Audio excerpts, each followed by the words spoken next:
Well, hello there, everyone. Hopefully you're doing outstanding on this Super Saturday, January 28th in the year 2023. I'm Mazske Finance, and I'm going to explain in this video why I call myself the common man, blue-collar worker, a peon, etc. Before I do that, my disclaimer, I'm not a financial advisor, CPA attorney, nutritionist, doctor, nothing like that. Okay, a little bit about Mazske. I grew up one of 5 kids. My dad was a working dad. My mom was a stay-at-home mom.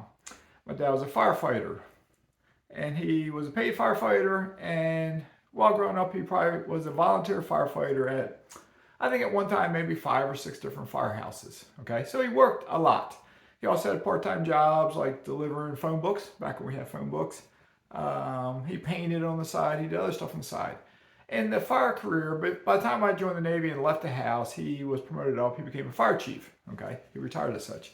My mom died young when she was about the age I am now. I will let you know when I match her age or I beat her age. I'm not there just yet, but I'm getting very, very close, within several months, I think, of being the age she was when she passed away. Okay? I don't show any signs of having that disease that she died from, though, which was ALS, Lou Gehrig's disease. You can look it up. I don't wish that disease on anyone, unless someone becomes my worst enemy. All right. So what else then? I grew up in humble beginnings. Money was tight as a kid. I can remember at times eating mayonnaise sandwiches. Other times we had tomato slices on the mayonnaise sandwiches because we always had gardens.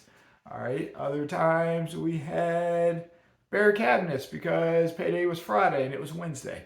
So we had to eat whatever was there. And by the time you're 12 years old or something, you're growing, you want more. But I weighed, I think, in high school, I played football in 9th grade. I think I was like 115 pounds. All right. And I was like about the height I am now. I hit my growth spurt in 7th grade. Got to this height probably by 8th grade, 9th grade. Well, I'm about 5'10". Okay. And I was like 110, 115 pounds. When I joined the Navy, I was 19 years old. Graduated high school when I was 17, joined the Navy when I was 19. I was probably 120, 125 pounds back then. Okay. So I was pretty scrawny. All right. But at the same time, I was strong for my size. You know, when I played football, I was good. I played baseball for like 7 or 8 straight years. I was pretty good. I have scoliosis. I didn't realize this back then. I'm crooked. And I could never throw quite accurately with as many hours as I put in. I couldn't do it quite accurately. I could catch the ball with the best in my small area I grew up in. I could dive and catch the ball. I could make running catches over my shoulder. I could run fast. I could steal bases, etc., etc. I didn't have power, but I did hit 2 home runs in my best season. All right. So anyway, why am I the little guy? Prior to joining the Navy at 19, I started working cutting grass at some point. I also bought a motorcycle when I was 15, dirt bike, and I might have been 14 when I bought it, 14, 15. And then my younger brother, one day, 4th of July, he wanted to ride it. He had gas, and I needed gas, and because he had a long grass cutting business. He was 2 years younger than me, he had a grass cutting business. He had a gas can. He wanted to ride my motorcycle, so I said, okay, you let me have some gas, and you can ride my motorcycle. When he rode it, he almost got killed. He had a head-on collision with another motorcycle down in a cornfield. They were cresting a hill. The motorcycle flipped up, and he got crushed in between. No helmet back then. I don't think he even had a shirt on, I'm not sure. We didn't wear helmets back then. We didn't wear shirts half the time. But then when he hit the ground, he broke his jaw on both sides. Something stuck in his gut and tore something major inside there. He was left-handed and something stuck in his arm, and he had nerve damage in his left arm. He fractured his pelvis. I think he blew out a knee and fractured something else down there. And he was in surgery from that day all through that night, I think. He survived. That was 4th of July. He did not start school that following year until pushing Christmas time or January, I think. He was pretty messed up. Following summer, he had more surgeries to fix himself. But when he graduated high school, he became a firefighter. Okay? And him and I, he's down here in Florida now. Him and I went out kayaking the other day. All right. So what did I do?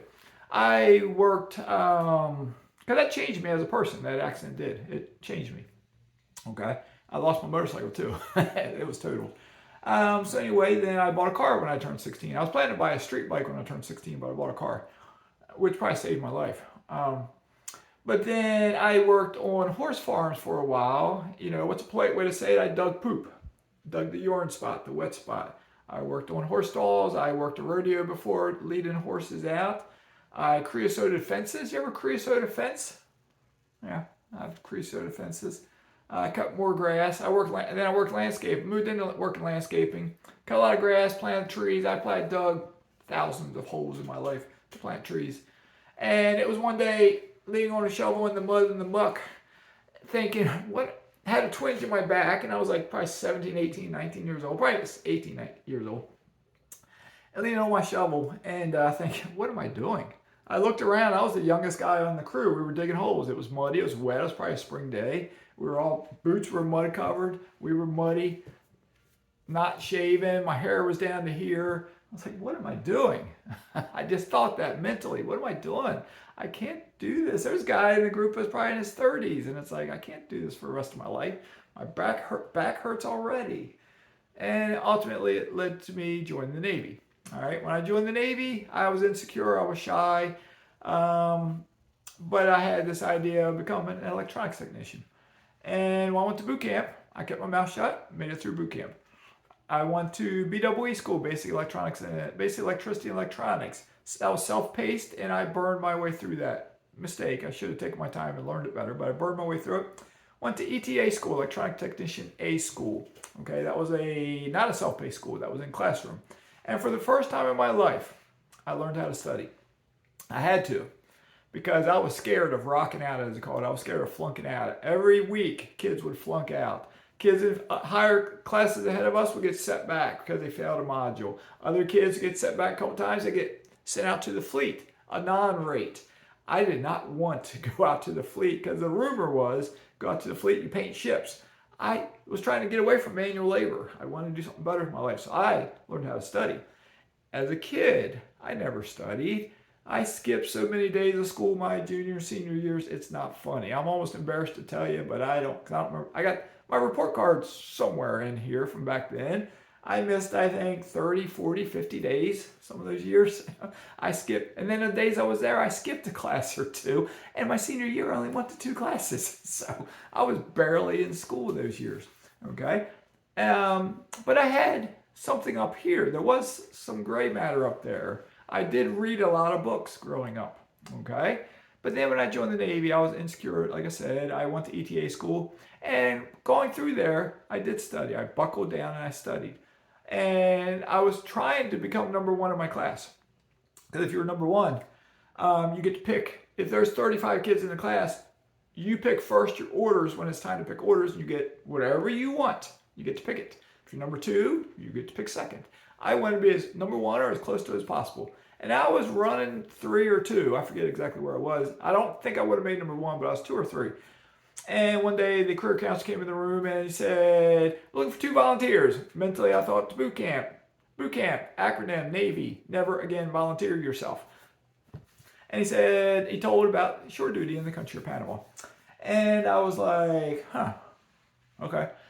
My buddy next to me, he was in I think it was the Thailand Navy or the Taiwan Navy, one of those two. And he was attending that same school. And him and I became friends, the FISAC or something like that, people. And he kind of like, Mark, mazske, you got to put in for that. And I was like, where's Panama? And he was like, I'll show you on the world map on break. So on break, we went out there and he showed me on the world map. And he said, it's a tropical country, beautiful beaches, great city, mountains there, lots of things to do. You're going to love it. I said, okay. I went down. I opened the door. There's 3 people in there. The career counselor looked at me and said, do you take any Spanish in school? And I said, took a semester back in like 7th or 8th grade. All right, you check that box. All right, what's your name? He looked at it and said, okay, you got the highest grade in the class so far, so you get the best. If you want it, you get the best C school, follow-on school, which was calibration technician school in Denver, Colorado, followed up by shore duty in the country of Panama. All right, so that's what I got. I still had a couple more weeks of that electronic school to go through. But anyway, I went through that. I went to Panama.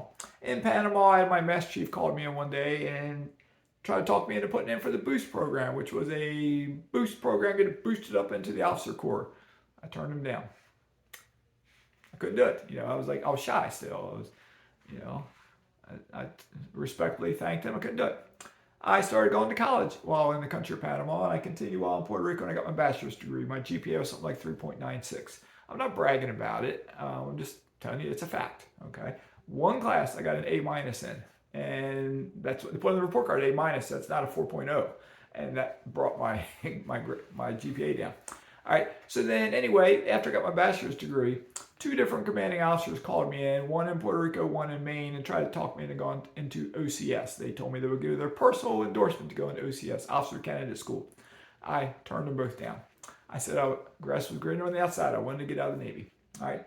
And I got out eventually. I said, I'm going to work in business because I majored in business. I didn't know how to get a job in business. I was 29 years old when I left active duty. Had one kid, and soon thereafter, a second one on the way. And how do I get a job in business, So, but I ended up getting in a management program for a company based out of Mount Airy, North Carolina. And they bounced me around for 3 months maybe, and 3 or 4 different states, 5 states, 6 states, whatever it was. In a training program, they send me to different stores, retail stores. Leonard's Building and Truck Accessories. They're on the East Coast in 6 different states. And I basically worked in these various stores. And the vice president called me up one day. I was in Raleigh, North Carolina. And he offered me the Shenandoah Valley. And I knew by that time my mom was sick. He knew that because him and I got to know each other a little bit. So I would get back closer to home. All right. Closer to home, like 3.5 hours away, which was up in Maryland. That's where I grew up at. So anyway, I did that. Then when I was there, I got tired of working 6 days a week. So I saw an ad in the paper one day for the police department and put an application in, went through the hiring process and got hired. I was 30 years old by the time I was hired. At 30 years old in approximately 6 months. Went through the police academy, graduated, went through my field training program, became a cop. While I was working as a police officer, early in my career, they talked to me about becoming a member of the SWAT team. I was physically fit. I turned them down. I was talked to one day about becoming a school resource officer about 3 years into my career, and I was like, I don't want it. And then I was talked to again about that, and they said, we want you to volunteer. You're going to get it. I said, okay. So I did it, and I was like, at times, and it was a middle school I was in there, I was like, what am I doing? I wanted to be out there in the street where the action is. What am I doing? But towards the end of that year, my supervisor called me in and said, hey, we want to create a position for you. We think you'd be good at it. We want you to be the crime prevention officer. And again, I was like, I don't think I want it. But they talked to me more about it and said, we're going to create this position. We want you to put in for it. And if you put in for it, you'll get it. So I got it. He told me to think outside the box because crime prevention historically was teaching people how to lock their doors and stuff, and it didn't really work. So I banged my head against the wall, thinking, what do I do? I started researching and studying, what do I do? And I started finding something that said that the average prisoner in prison, like a large percentage of them, whatever it was, 75%, 80% of prisoners had poor reading skills. And I started thinking about that, and it's like, how many kids grow up, they struggle with reading, they get kicked out of school, or they barely pass? Because I attribute my success in my jobs with my ability to read, okay? Because I was not a good student in school. But how many people didn't have that love of reading like I did, and they would end up just floundering in life and end up going to prison?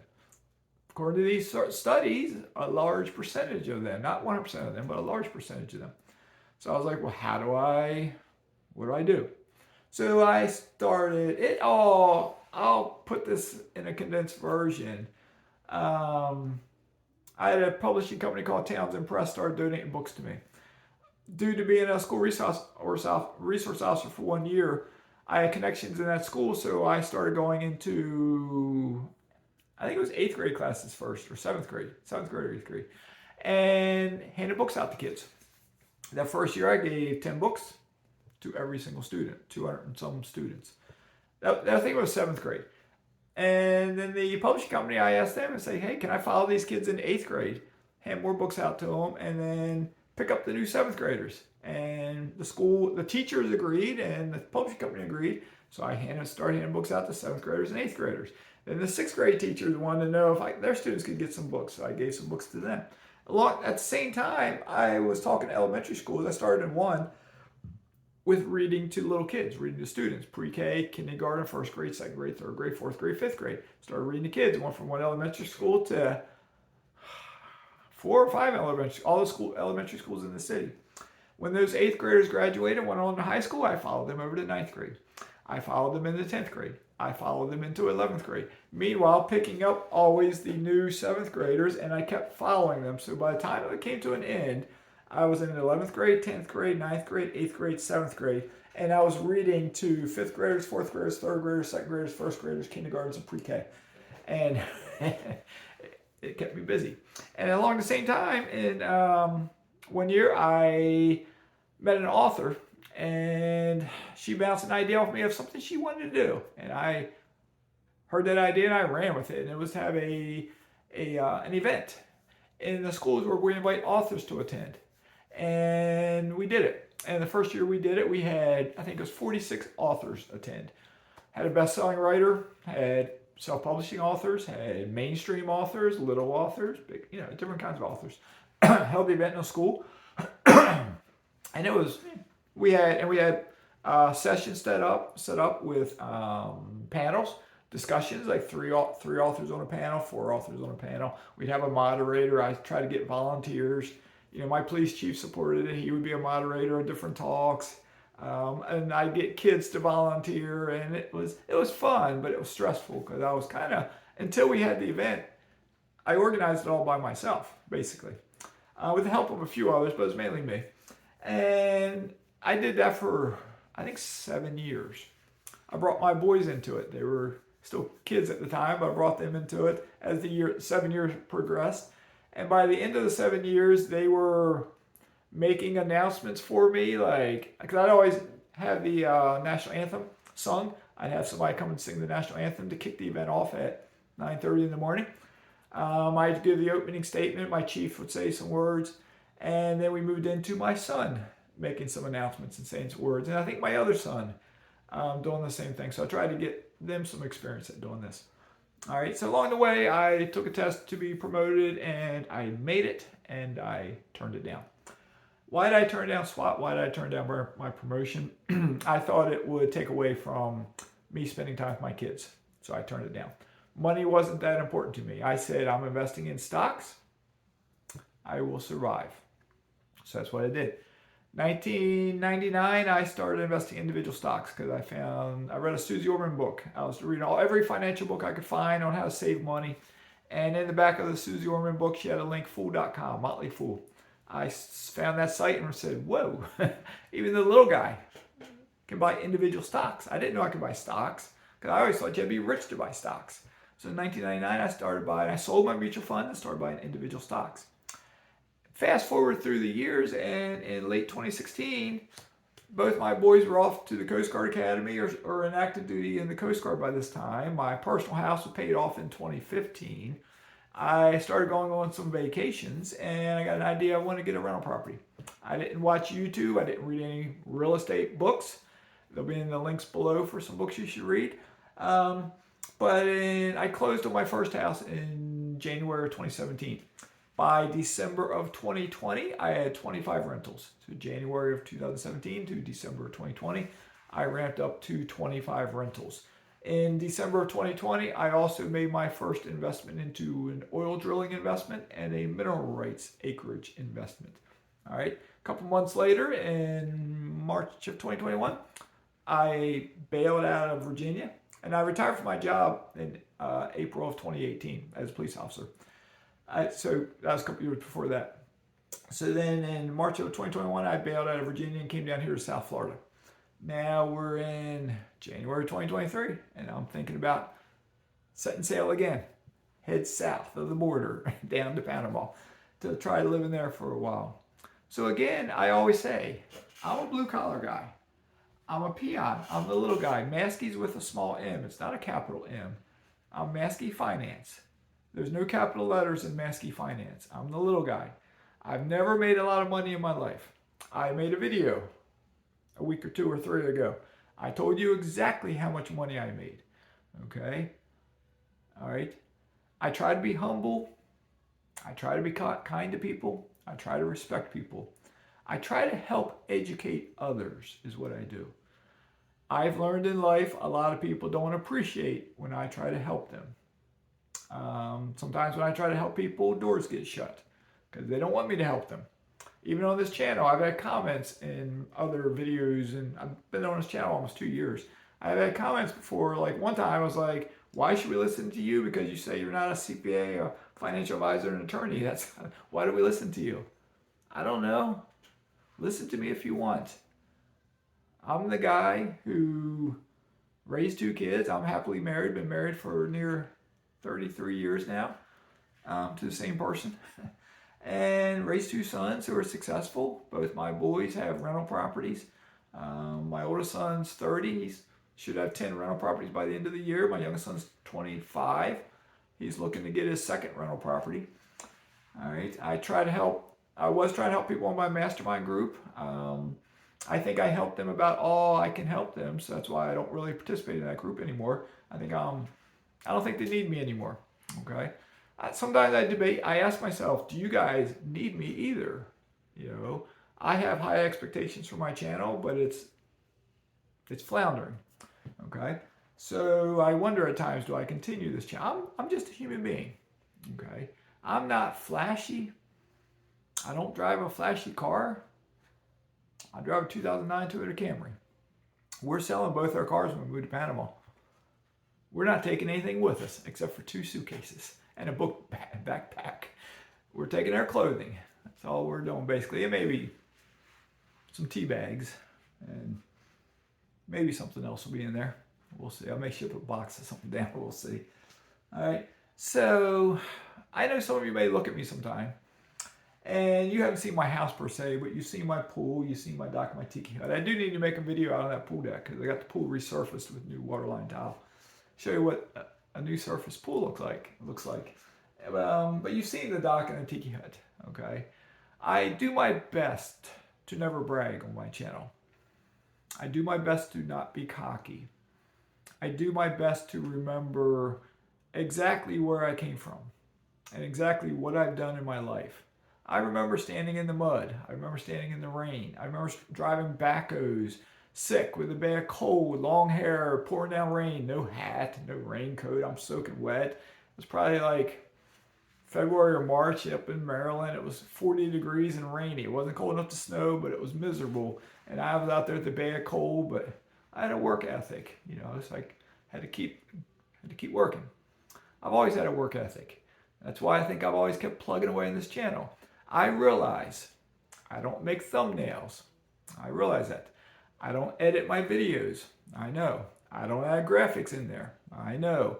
I don't add numbers up there on the screen. So when I say I had a free house from the Burr strategy or 2 free houses or I'm cash flowing $500 a month on some rental house, I'm just telling it to you. But my goal in telling you every single thing I tell you is I want you to be successful. Because by you being successful and by someone else being successful, and if you help another person to be successful, we make the world a better place. All right?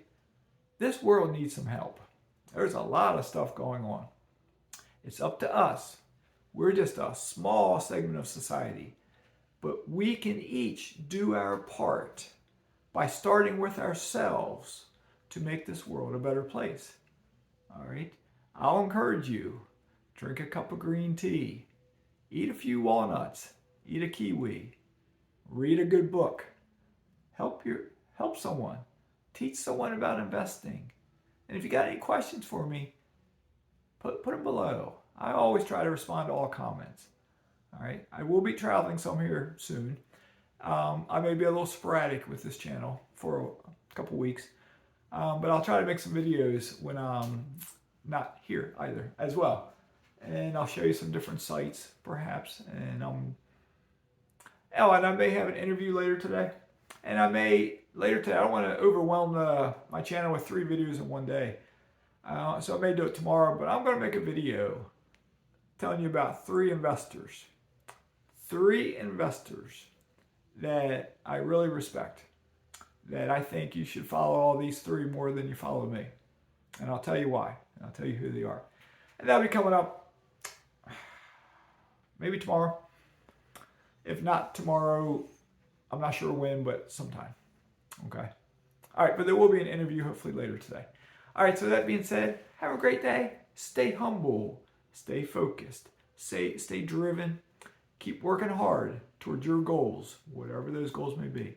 And maybe one day, you and I can sit down on some mythical dock somewhere on some body of water, sharing a cup of tea, a cup of coffee, or some other drink of choice. Nothing illegal. Okay? So with that being said, have a great day. Maskies signing out.